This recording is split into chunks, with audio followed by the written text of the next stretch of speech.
Donald Trump का बड़ा खुशी खुशी वाला ट्रूथ सोशल पे एक पोस्ट आया और उसने बोला कि साहब रिलायंस ग्रुप है which is owned by Mukesh Ambani, वो अमेरिका में ब्राउन्सविल एक जगह है टेक्सास में, तो वहाँ पे $300 अरब का निवेश कर रही है और $300 बिलियन की इन्वेस्टमेंट होने वाली है। लिहाजा वहाँ पे 50 साल में पहली बार अमेरिका में आप ऑयल में इतनी बड़ी इन्वेस्टमेंट हो रही है and this is the biggest investment. और आप जानते हैं जब ट्रंप बात करता है तो फिर एक्सट्रीम्स में ही बात का मगर बिग बिगर बिगेस्ट होता है ना, बिग बिगर बिगेस्ट, तो ट्रंप बिगेस्ट ही बोलता है।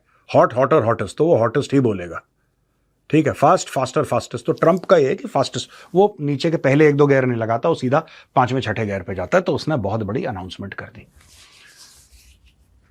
अब ये हुआ क्यों जरूरत आन पड़ी रिलायंस को कि वहां पे जाके, एक तो देखिए रिलायंस जो जामनगर की ऑयल रिफाइनरी चलाता है that is the biggest privately owned oil refinery in the world.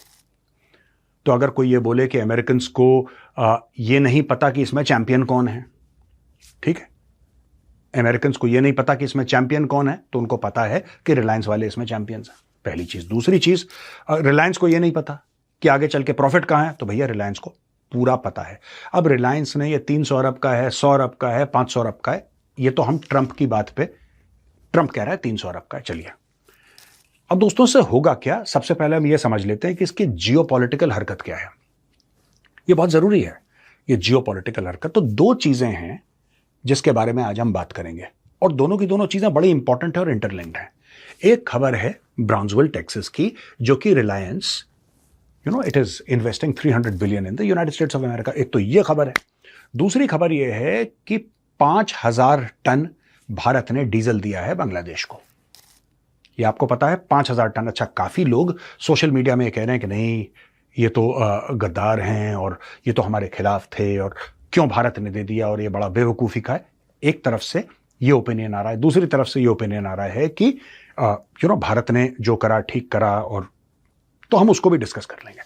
सबसे पहले हम अमेरिका चलते हैं दोस्तों। अमेरिका का मामला क्या है?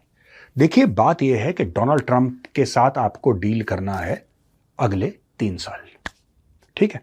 एक और मैं आपको बात बता दूं, डोनाल्ड ट्रंप को आप कितनी भी गालियां सुनाएं, चाहे वो डेमोक्रेट हो चाहे वो रिपब्लिकन हो, चाहे आप बोलें कि डोनाल्ड ट्रंप बिल्कुल फालतू आदमी है, डोनाल्ड ट्रंप बहुत बुरा, आप व्हाटएवर यू से, the fact of the matter is Donald Trump has set certain standards, and I don't say this in a positive sense. I'm just saying that he has set the bar in a certain manner where every president, Democratic or Republican, who comes after him will refer to those bars.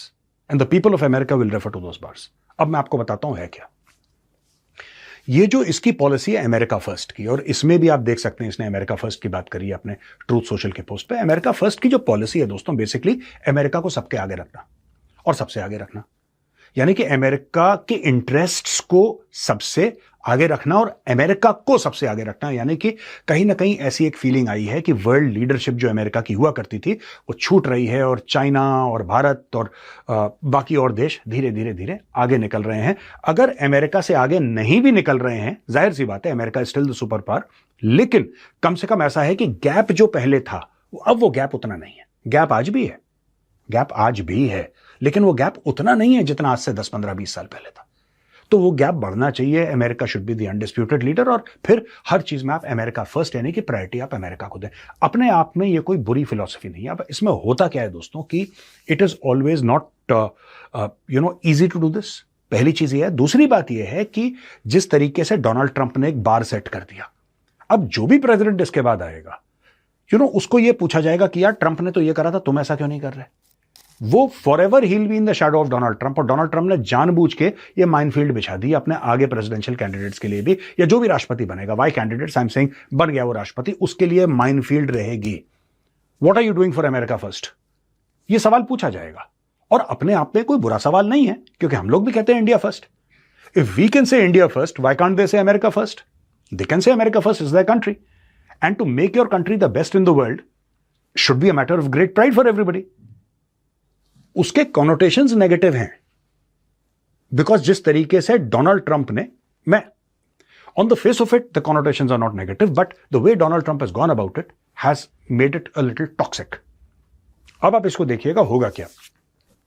Reliance को मैं तो बहुत पहले से कहता चला आ रहा हूं, आप मेरा पुराना वीडियो देखिए। This is a very big hint for top Indian businessman, चाहे आप अडानी हो, चाहे आप अंबानी हो, चाहे आप टाटा हो, चाहे आप कोई भी हो, राइट? आपको पैसे बनाने हैं, आपको कुछ भी चाहिए, जब तक डोनाल्ड ट्रंप कुर्सी पर बैठा है आप ट्रंप फैमिली के साथ अपने बिजनेसेस करिए अरबों डॉलर के, और फिर आप देखिए जहां पे आपने उंगली लगा दी ट्रंप वहीं पे साइन कर देगा। आपने देख लिया दोस्तों, ये मैं बहुत पहले से कहता चला आ रहा हूं कि अडानी अंबानी शुड गो, इसको पैसा पूसा देके मामला खत्म करो। ये हमने पता नहीं क्यों ऐसा होने दिया, ये टैरिफ वैरिफ। हम लोग एक्चुअली क्या है कि हमें एक बिलीफ है, ये इंडियन वैल्यू सिस्टम कह लीजिए, कुछ भी कह लीजिए, कि एक तरीके से काम होता है। There is a way, with Trump there is no way. ठीक है, with Trump there is absolutely no way. आप मान के चलिए कि अडानी अंबानी टाटा महिंद्रा लार्सन एंड टूब्रो ये आपके एम्बेसडर्स हैं, ठीक है? आप मान के चलिए कि they are part of doctor S Jaishankar department. Doctor S Jaishankar का मिनिस्ट्री ऑफ एक्सटर्नल अफेयर्स है। आप ये मेंटली मान के चलिए कि ये सब एम्बेसडर्स हैं भारत के। अब आप इनको बोलिए कि जाओ यार ट्रंप को सॉर्ट आउट करो। एरिक ट्रंप को फोन करा, एरिक ट्रंप को फोन करो, जैरेड कुशनर को पकड़ो, जैरेड कुशनर को बोलो भाई क्या, क्योंकि देखिए ये चीज ओबामा एडमिनिस्ट्रेशन में इंपॉसिबल होती, ये जो बाइडेन की एडमिनिस्ट्रेशन में, इवन जॉर्ज बुश की एडमिनिस्ट्रेशन में ये चीज इंपॉसिबल होती, लेकिन ये आज की तारीख में ये इंपॉसिबल नहीं, यही पॉसिबल है और यही तरीका है, और आपको अपना तरीकाकार बदलना पड़ेगा। ठीक है, you have to change your way of doing business with the United States of America. ये इंसान गल्ले पे बैठा है, ये जो इंसान है गल्ले पे बैठा है। हम ये सोच बैठे थे कि अमेरिका के इंस्टीट्यूशंस बड़े स्ट्रांग हैं, जो कि थे, हम कोई गलत नहीं सोचा हमने, इसके इंस्टीट्यूशंस बड़े स्ट्रांग हैं अमेरिका के, ये हमने सोचा था। अब इंस्टीट्यूशंस बड़े स्ट्रांग हैं अमेरिका के और ये सब, और लिहाजा वो हर समय स्ट्रांग रहेंगे। इसने सबसे पहले अमेरिकन इंस्टीट्यूशंस पर वार किया डोनाल्ड ट्रंप ने, और डोनाल्ड ट्रंप ने वार करके ये बोला कि यार देखो सुनो, I am open for business, आप आओ, मेरे परिवार को पैसा दो, मुझे पर्सनल बेनिफिट भी होना चाहिए। आप एक काम करो, आप थोड़ा पैसा अमेरिका के अंदर डालो, इन्वेस्टमेंट करो, मेरी जय जयकार हो, मेरी वाहवाही हो। तो this is something that Donald Trump wanted, और वो डोनाल्ड ट्रंप को मिल गया है। रिलायंस ग्रुप को अमेरिका में हुक मिल गया है।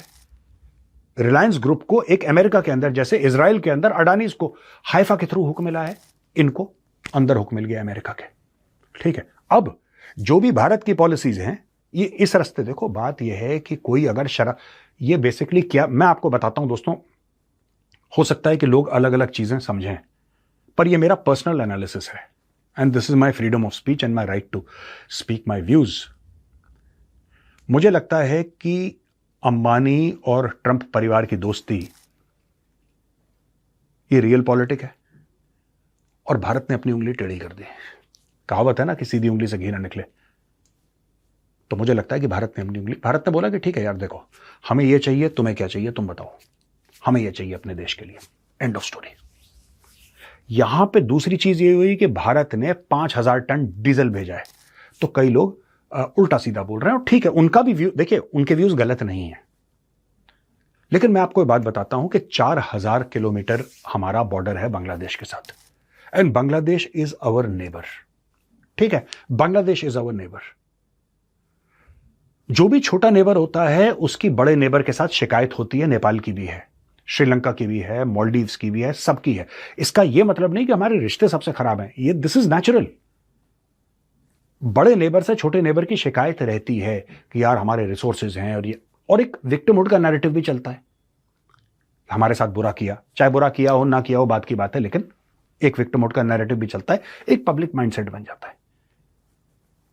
भारत और बांग्लादेश के रिश्ते अच्छे हों, ये बांग्लादेश के फेवर में भी और भारत के फेवर में भी है। मैं आपको क्लियर कर दूं, yes, tempers have flared up. I my self was very upset when Mohammad Yunus was the chief advisor of the Bangladesh government. मुझे भी बहुत बुरा लगता था, क्या बकवास करता है दिन भर आदमी यार, he is just vomiting toxicity day in and day out. I also felt bad. पर दोस्तों, when Tariq Rahman took over, तो 2-3 चेंजेस हुए। पहली बात, उसने जो बांग्लादेश आर्मी के अंदर बहुत सारे चेंजेस किए, इमीडिएटली बांग्लादेश आर्मी के अंदर बहुत ज्यादा चेंजेस किए। वो जितने भी जनरल्स थे जो प्रो पाकिस्तानी थे और पाकिस्तानियों को लाकर यहां पे चिकन नेक किए, सब ये ड्रामा उसने खत्म किया। सबसे पहले उसने खत्म कर दिया ड्रामा, सबकी पोस्टिंग वोस्टिंग ट्रांसफर करके, जो बहुत उछल रहा था उसको बोला कि जा तू एम्बेसडर बन के जा 7 समुंदर पार, टक आउट। वो जनरल साहब जो यहां पे उछल रहे थे उनको एम्बेसडर बना के भेज दिया। अब वो 3-4 साल वहीं पे टंगे रहेंगे बाहर में, ठीक है. So that is what he did. Secondly, they have reached out to India and India has also reached out to Bangladesh. तो ये एक बहुत, देखिए, सिर्फ ये कहना कि नहीं हम बांग्लादेश को सबक सिखा के, आप चलो आपने बांग्लादेश को सबक सिखा दिया, इसका फायदा क्या हुआ? इसका फायदा हुआ किसको? इसका फायदा चाइना को होगा. तो दूर की सोचो. मैं ये मानता हूं कि दूर की सोचो. अगर बांग्लादेश को हमने 5,000 टन डीजल दिया है, वेरी गुड, 5,000 टन और भेजो, there is no problem. Get along with everybody, help everybody, they will help you and this is the way to go. देखो, अगर वहां से कोई ये बोलेगा, बांग्लादेश से कोई भी बोलेगा, कोई इनका मिलिट्री का ऑफिसर है, उनका कोई वेटरन है, या उनका कोई पॉलिटिकल लीडर ये बोलेगा कि हम 7 सिस्टर्स को हड़प लेंगे, राइट? तो हम भी यहीं से जवाब यही देंगे कि भाई हम भी हड़प लेंगे बांग्लादेश के एक कोने को. ठीक है, हमारी फौज को क्या तुमने क्या ऐसे ही समझ रखा है कि हमारी फौज कुछ नहीं करेगी? We'll take over, done. But if you behave nicely, we'll also behave nicely. तो क्विड प्रो को तो होता है दोस्तों. तो मुझे नहीं लगता कि इतना बड़ा मामला. मुझे लगता है कि बिजली की सप्लाई जो जा रही थी बांग्लादेश, उसको भेजना चाहिए. और बांग्लादेश के साथ पहले हमारे बहुत अच्छे रिश्ते रहे हैं, and I think there is a great, छोड़ के Pakistan, except for Pakistan, we should have excellent relationship with all our neighbors, except for Pakistan. ये मेरा मानना है.